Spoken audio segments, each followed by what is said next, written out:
There's a subtle ache, isn't there?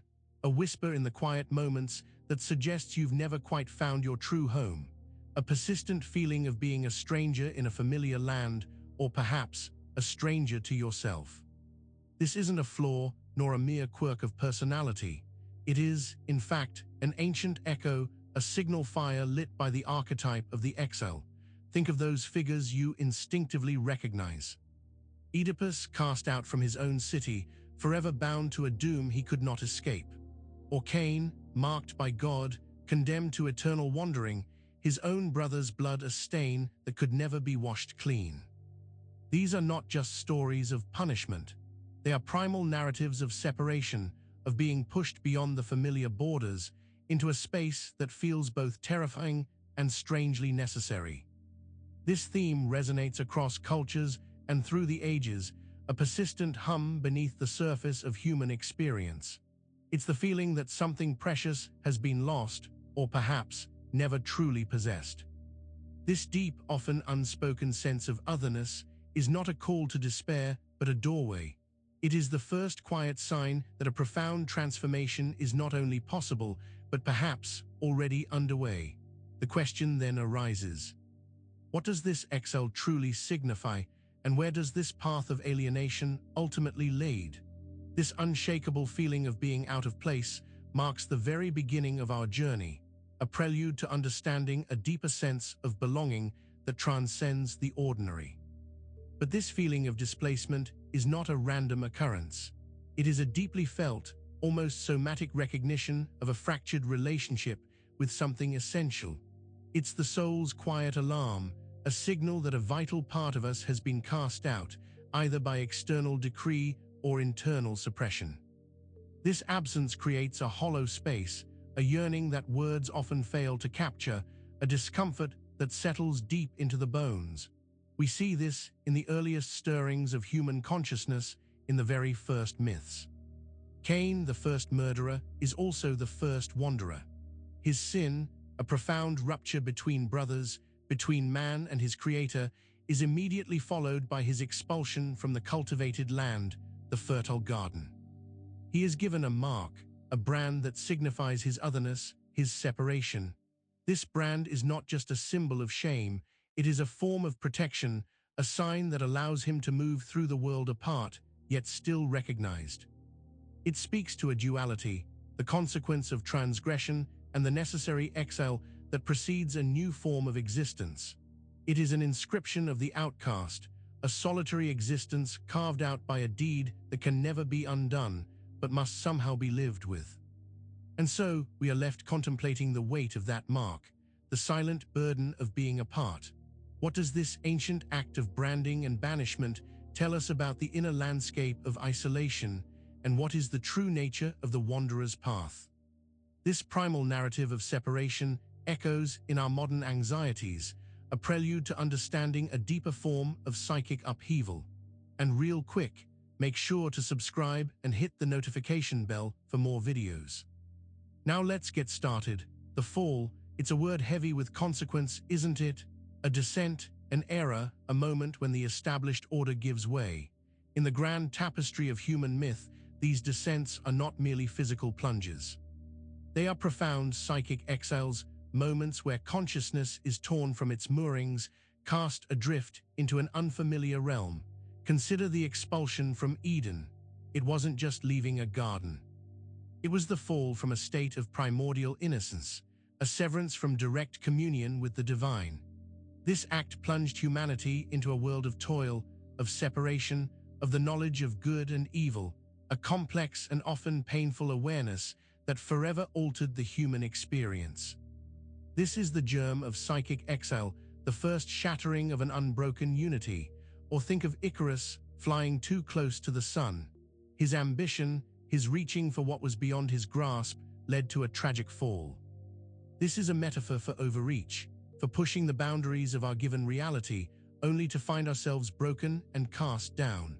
The broken wings symbolize the shattered connection, the exile from the realm of unchecked aspiration. These narratives are not abstract philosophical treatises. They are visceral portrayals of what happens when the ego, or the self, oversteps its bounds, or is violently pushed beyond them.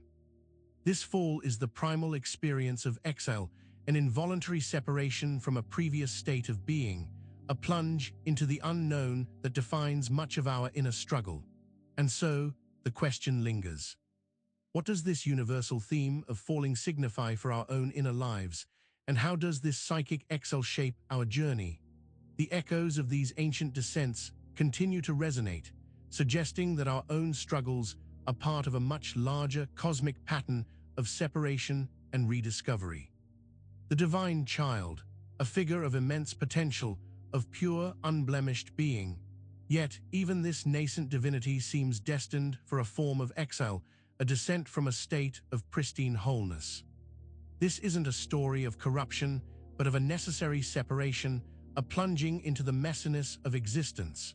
Think of the infant gods in various mythologies, often hidden away, protected from those who would do them harm. Or Moses, found adrift in a basket on the Nile, a symbol of a divine life set apart, even from its earliest moments.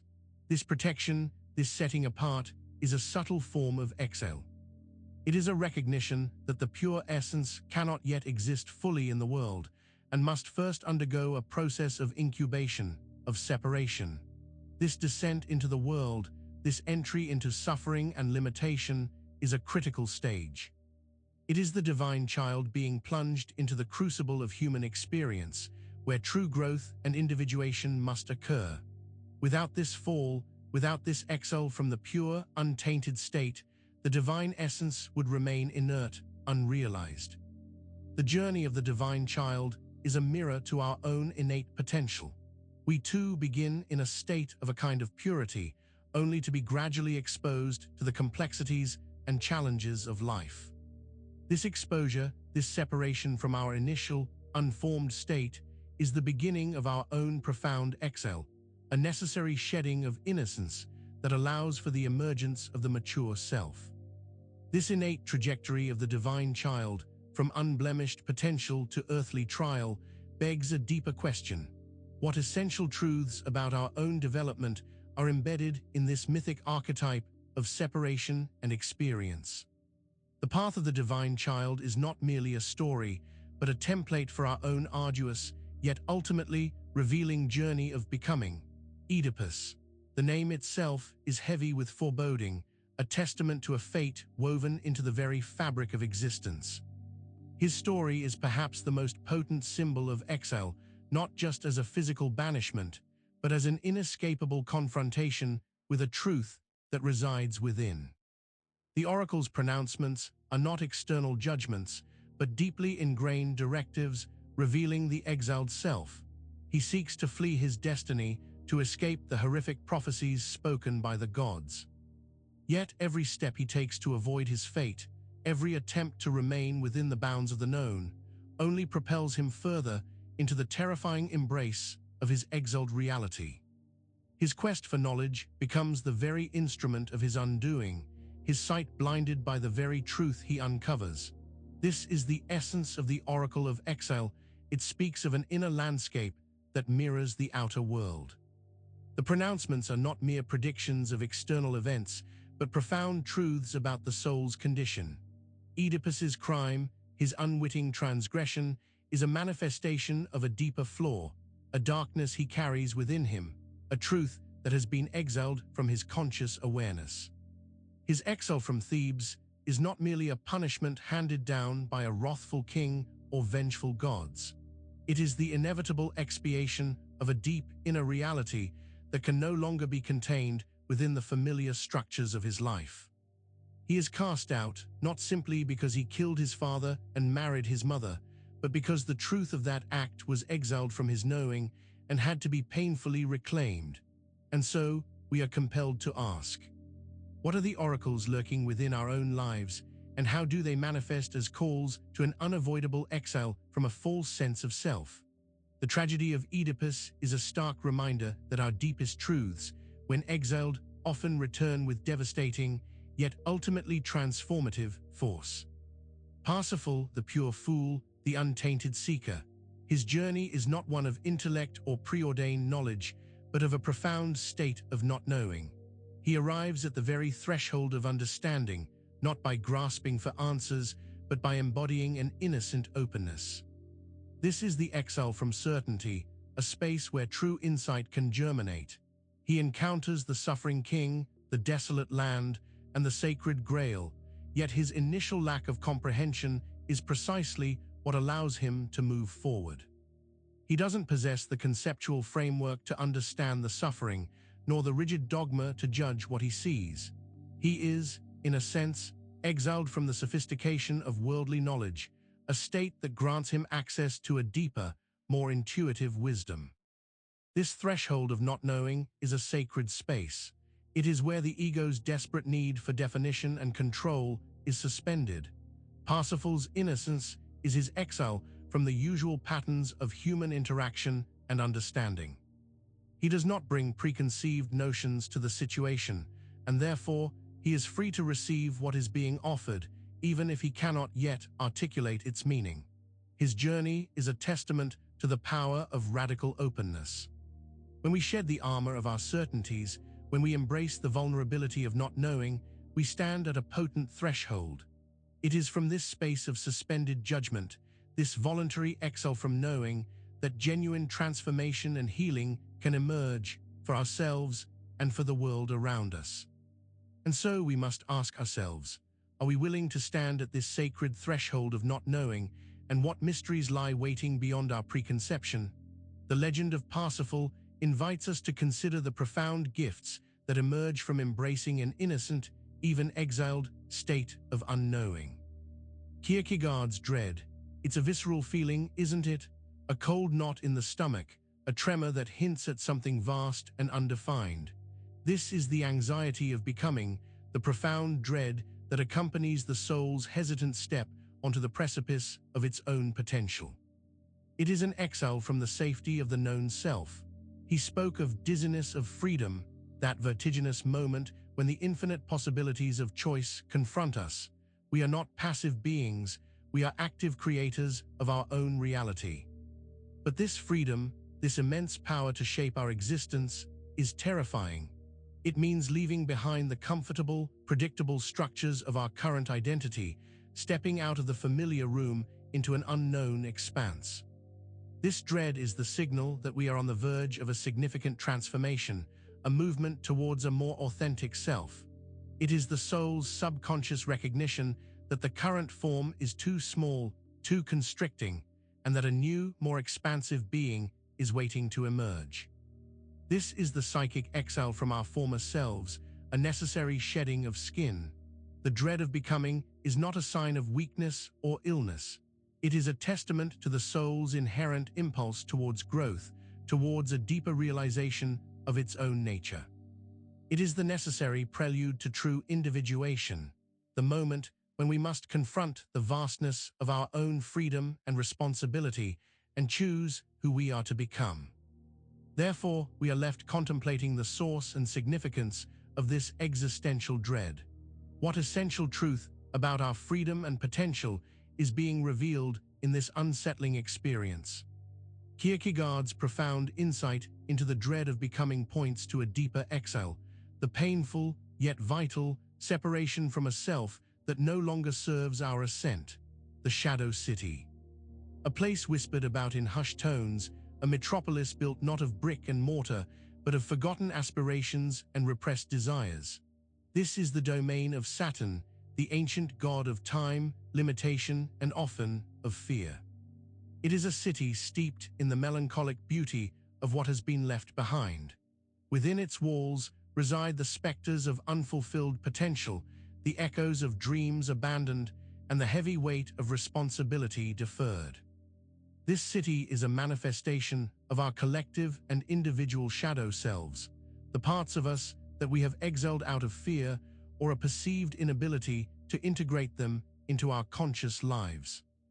It is a kingdom of consequence, where every delayed step, every avoided confrontation finds its residence.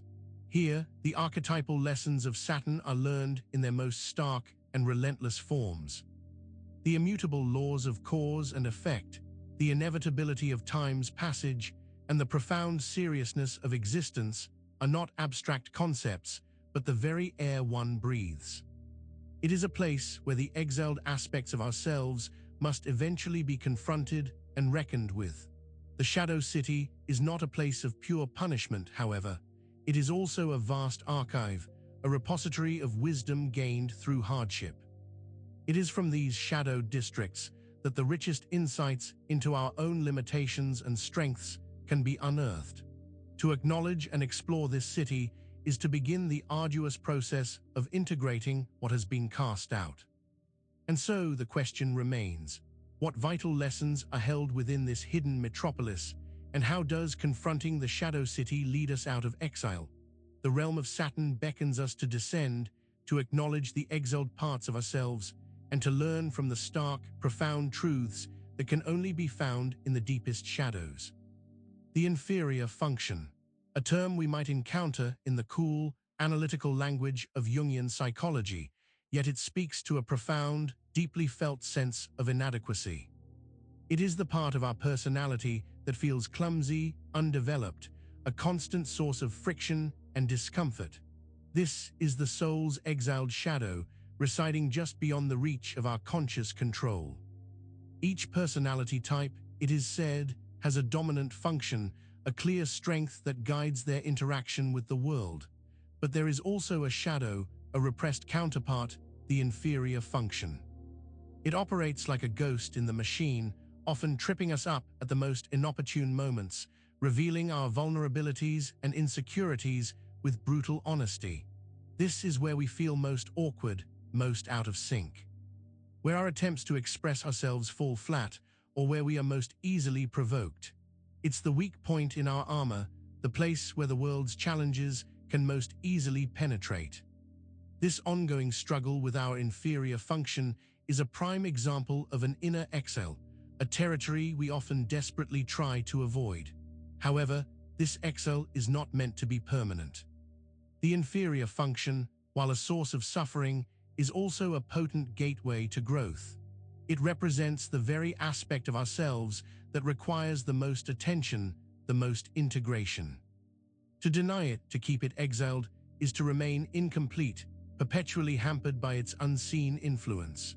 Therefore, we must consider, what is the true nature of this exiled function, and how does confronting its persistent presence offer a path toward a more whole and integrated self? The struggle with our inferior function is a constant, quiet reminder that true strength lies not in perfection, but in the courageous act of embracing and integrating all aspects of our being, even those we have deeply exiled. Plato's world of forms, a realm of perfect, eternal ideas, a blueprint for the imperfect reality we inhabit. But for Plato, and for many who followed, this perfect world is lost to us, existing only in memory or in contemplation. This is a profound exile from true knowledge, from a complete understanding of reality. He described our earthly existence as a shadowy cave, where we mistake flickering images for true substance. The forms, the perfect essence of beauty, justice, or the good, exist in a transcendent realm, inaccessible to our senses. We are exiled from direct experience of these ultimate truths, forced to rely on flawed reflections and fleeting perceptions. This philosophical exile poses a fundamental question about the nature of reality and our place in it. Are we forever destined to perceive only imperfect copies of a more perfect existence? This belief in a lost, ideal world suggests a deep dissatisfaction with our current state, a yearning for a wholeness that feels perpetually out of reach. The very concept of a lost world implies that something vital has been taken from us, or that we have been prevented from accessing it. This ancient idea resonates with our own feelings of longing, of sensing a deeper order that eludes our grasp. It speaks to a fundamental human experience of separation from a perceived source of perfection. And so we are prompted to inquire, what does this myth of a lost, perfect world reveal about our relationship to truth and reality, and how does this sense of exile shape our fundamental search for meaning? Plato's vision of a lost world of forms serves as a powerful metaphor for our collective yearning for something more, a yearning that hints at a deeper disconnection from ultimate knowledge. the trickster. A figure of liminality, of mischief, of profound disruption. He appears in 1,000 guises, a master of disguise, but beneath the masks, there is often a deeper purpose, a subtle mirroring of our own exiled truths. His presence is a constant reminder that appearances can be deceptive, and that wisdom often hides in the most unexpected places. He delights in turning the world upside down, in subverting expectations, in poking holes in our carefully constructed realities. The trickster's disguises are not just for deception. They are a way of shedding old skins, of embodying different perspectives, of living outside the rigid confines of fixed identity. This embodies a kind of voluntary exile from a singular self. Consider Coyote in Native American myths or Loki in Norse lore. They are both creators and destroyers, agents of chaos and catalysts for change. Their actions, often seemingly random or malicious, frequently lead to unexpected insights or the unraveling of corrupt systems. They embody the exiled impulse, the part of us that chafes against order and tradition. The trickster's very essence is to be in between, to occupy the spaces that others avoid. He is the embodiment of the unresolved, the question that lingers long after the answer has been given. In his constant shape-shifting, he reveals the fluid nature of reality and the often illusory solidity of our identities. He lives in exile from the mundane. Thus, we are led to ponder. What hidden wisdom is revealed through the trickster's constant reinvention, and how does his exiled, liminal existence mirror our own deepest inner workings?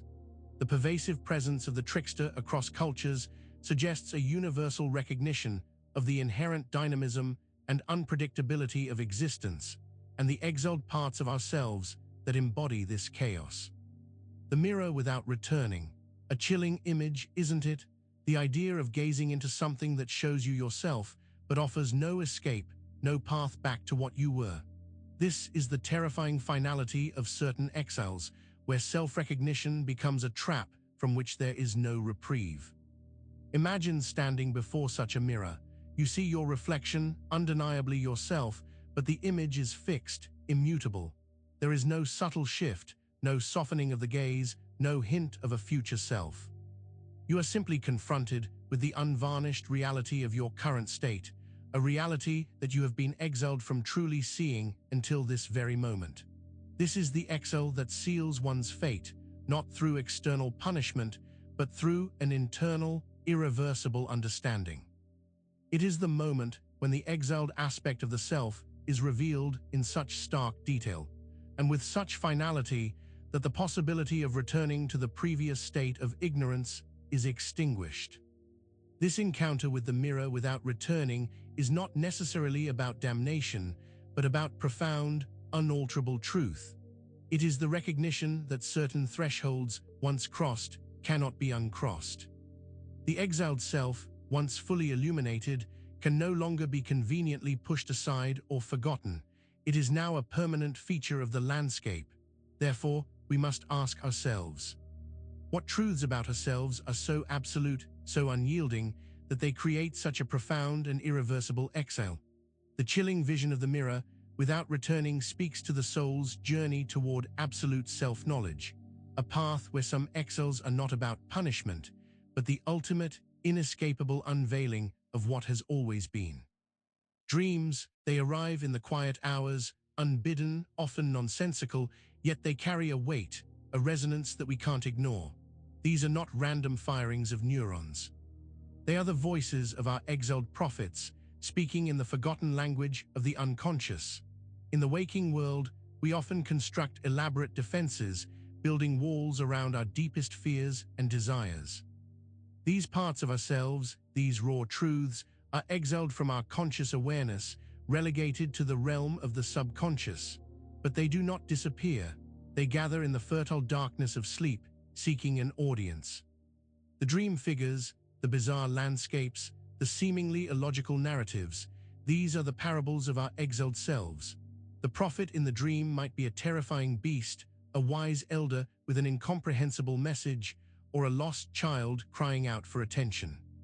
Each element is a symbolic representation of what we have pushed away, what we have refused to acknowledge. To dismiss dreams is to ignore the most profound messengers we possess. It is to turn away from the very parts of ourselves that are most desperately trying to guide us towards wholeness. This willful ignorance perpetuates the exile, keeping these vital aspects of our psyche locked away, unable to contribute to our conscious life. And so, we are led to ask, what profound wisdom do these exiled dream prophets hold, and how can we learn to listen to their messages to heal our inner divisions?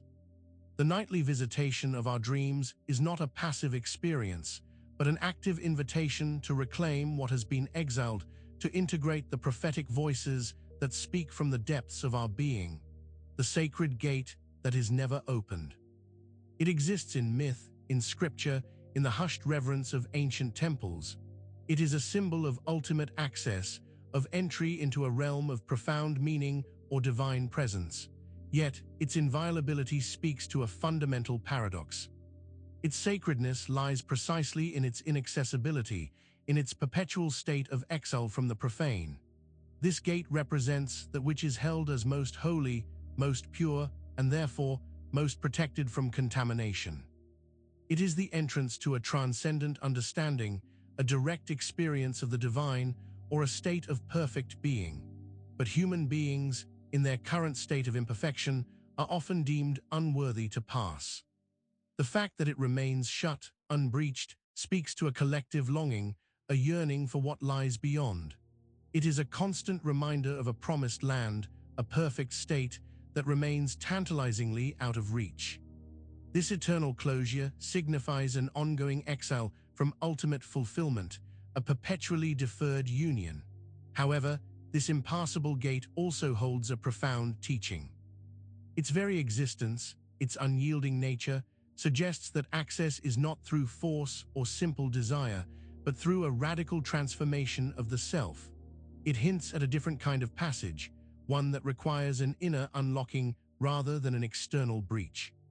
Therefore, we are compelled to consider, what does the perpetual closure of this sacred gate reveal about our spiritual limitations, and how does this enduring state of exile point towards a different path of access? The mystery of the never-opened gate is not a sign of despair, but a profound invitation to understand that true entry lies not in breaking down barriers, but in becoming worthy to pass through them. The soul as locked geometry. A hauntingly precise image. It suggests that our innermost essence, our true spiritual self, is not formless or chaotic, but structured, intricate, and somehow sealed away. This locked geometry implies a fundamental exile from our own inherent blueprint, a state of being that is defined but currently inaccessible. Think of a complex mechanism, a celestial clockwork, or a beautifully rendered fractal. This is the soul's inherent pattern, its perfect design waiting to be understood. But for reasons of trauma, societal conditioning, or incomplete development, this intricate design remains hidden, its purpose and beauty obscured. We are exiled from our own most fundamental form. This locked state suggests that our potential is immense, defined by inherent spiritual laws and archetypal patterns. Yet our lived experience often feels fragmented, incomplete, as if we are trying to assemble a magnificent edifice with only half the pieces. This is the suffering of being exiled from our own definitive structure. The challenge then becomes how to unlock this geometry, how to access this inherent blueprint. It implies a process, a series of movements and understandings that will gradually reveal the intended design. This journey is not about creating a new self, but about uncovering the self that has always been, but has been kept under lock and key. And so, we must ask, what patterns and revelations are contained within this locked soul geometry, and how does its current inaccessibility shape our ongoing search for meaning and belonging? The image of locked geometry is a powerful testament to the idea that our true selves are not arbitrary, but are imbued with an inherent, profound order, an order from which we are, for now, existentially exiled. Saturn's robe. A garment of immense weight, woven not of thread, but but of time, responsibility, and the stark lessons of limitation.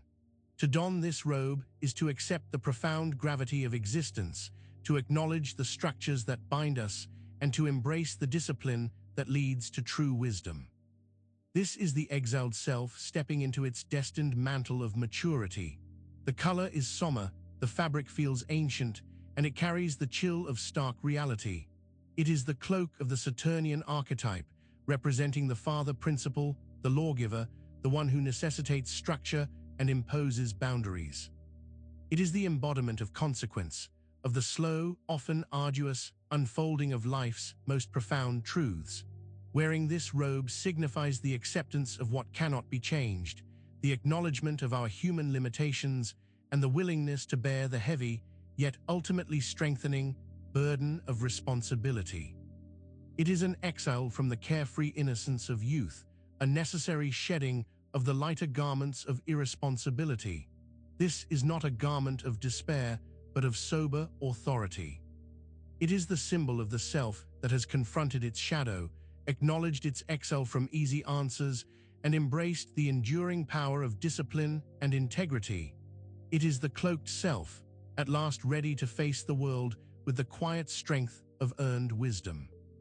And so we must ask, what are the enduring lessons in this somber and weighty garment, and how does embracing Saturn's robe lead us out of an exiled state of immaturity?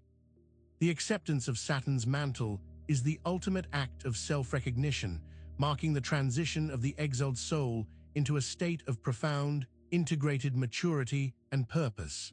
The Archon's world.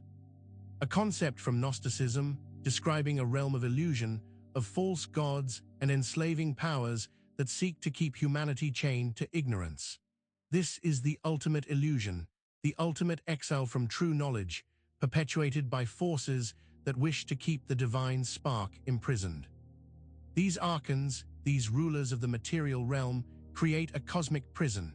They present a world of fleeting pleasures and manufactured fears, all designed to obscure the pleroma, the divine fullness.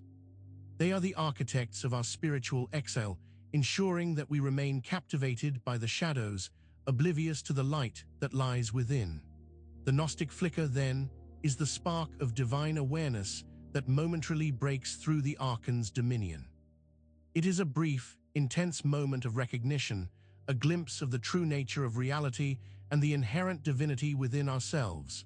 This flicker is the soul's protest against its enforced exile, a yearning for home. It is a dangerous light, though. To see through the Archon's veil is to become an enemy of their system. This Gnostic insight is an awakening that can spark a deep desire for liberation, a yearning to escape the cosmic cage and return to the divine source from which we have been exiled. Therefore, we are compelled to ask, what is the nature of this illusory world, and how does this nascent flicker of awareness offer a path toward reclaiming our exiled divinity?